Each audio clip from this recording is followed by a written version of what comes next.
یہ کہتے ہیں کہ پیسے لے کر اتارا کرنا، جن اتارنا، استخارہ کرنا، مطلب اسے دھندا بنا لینا کیسا ہے؟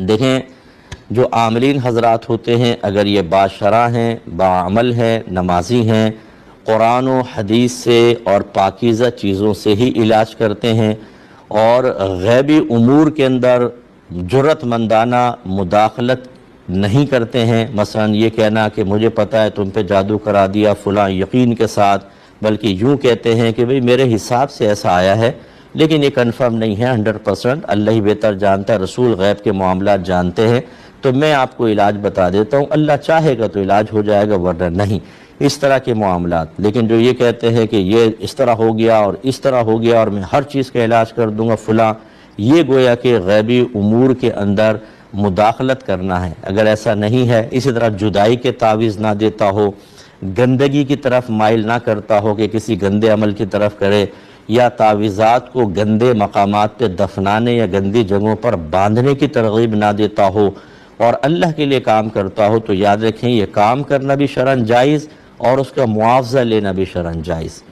یہ صحیح صحاح ستہ میں روایت موجود ہے، ایک صحابی کہتے ہیں کہ ہم سفر میں تھے تو ایک گاؤں کے پاس سے گزرے، عرف کے مطابق ان سے کہا کہ مہمان نوازی کرو، انہوں نے کہا ہم نہیں کرتے ہیں، ہم چل پڑے۔ کچھ دیر بعد اس کا ایک آدمی آیا اور اس نے کہا کہ ہمارے سردار کو بچھو نے ڈنگ مار دیا ہے، تم میں کوئی ایسا ہے جو دم کر سکتا ہو؟ تو ہم میں سے ایک شخص کھڑا ہوا، اس نے کہا میں دم کر سکتا ہوں لیکن شرط یہ ہے کہ اس کے بدلے 40 بکریاں لوں گا۔ اس نے کہا ٹھیک ہے، اس نے جا کے دم کیا، وہ صحیح ہو گیا، 40 بکری لے آیا۔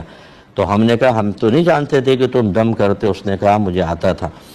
اب اختلاف پیدا ہوا کہ ان بکریوں سے نفع اٹھا سکتے ہیں کہ نہیں، تو ہم کہتے ہیں کہ ہم نبی کریم صلی اللہ علیہ وسلم کی خدمت میں گئے اور یہ بات عرض کی، سرکار مسکرائے اور فرمایا کہ آپ نے کیا چیز دم کی؟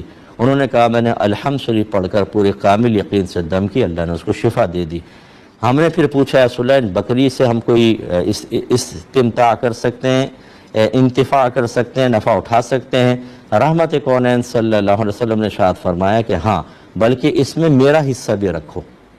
دیکھیں قیامت تک کے لیے سرکار نے، جو بعض ہمارے بھائی بہن کہتے ہیں نا کہ فلاں عامل نے تو ہم سے پیسہ مانگ لیا، اور جو پیسہ مانگے اس کے ہاتھ میں کہاں شفا ہوگی، یہ آپ نے اپنے پاس سے نکال لیا۔ دیکھیں یہاں پر پیسہ بھی مانگا، بکریاں مانگی، شفا بھی ہوئی، نبی کریم نے اس میں سے اپنا حصہ بھی رکھا۔ اس لیے مطلب اس طرح نہ کریں، ہاں یہ جعلی غلط قسم کے عاملین سے بچیں جو آپ کے عقائد کو خراب کر رہے ہیں، جو آپ کو ضعیف الاعتقاد بنا رہے ہیں، ان سے بچنے کا حکم ہوگا۔ اب یہ کہ اتارا کرنا، یہ وہی بات ہے کہ اگر وہ کہتا ہے کہ بھئی مجھے لگتا ہے جادو ہے، مجھے لگتا ہے جن ہے، کنفرم نہ کہ جن ہے تم پر، جادو ہے، یہ غیب کی چیزیں آپ کیسے بتا سکتے ہیں؟ کوئی کنفرمیشن کے ساتھ نہیں بتا سکتا۔ اگر کوئی میری بات کو برا مانے اور کہے کہ مفتی صاحب کو تو پتہ نہیں، یہ تو عالم ہیں، تو پھر ان سے کہے گا اچھا یہ بتاؤ جن ہے؟ یس۔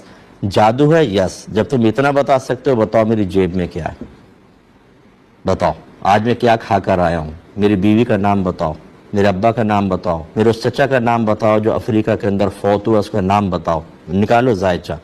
2 منٹ میں ساری ختم ہو جائے گی عقل دھکڑ۔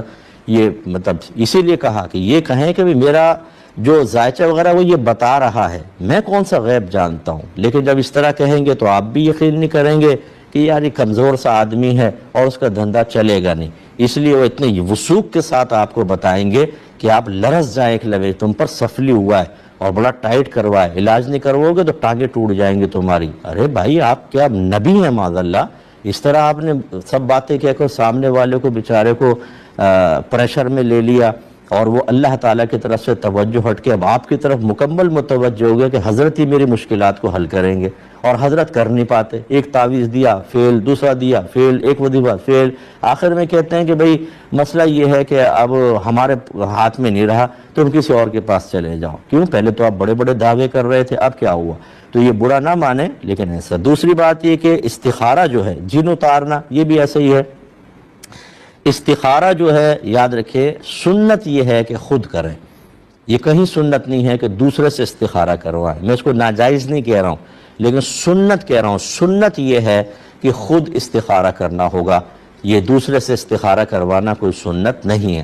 اور اس کے جو طریقے اختیار کیے ہوئے ہیں، کوئی تسبیح سے کر رہا ہے، کوئی اہدنا الصراط المستقیم رکھ کے پانی میں رکھ رہا ہے، سیدھی طرف چلا گیا تو یس، الٹی طرف چلا گیا تو نو، پھونکے مارتے ہیں اور پھر وہ کرتے ہیں، یہ طریقے صحیح نہیں۔ جو میرے نبی کریم صلی اللہ علیہ وسلم نے بیان فرمایا اس طریقہ استخارہ کو اختیار کریں۔ میں گزارش کرتا ہوں یوٹیوب پہ جائیں، لکھیں استخارہ بائے مفتی اکمل، میری جتنی کلپ آئیں 4 5 6 ان کو اچھی طرح غور سے سن لیں، بہت کچھ آپ کو انشاءاللہ سمجھ میں آئے۔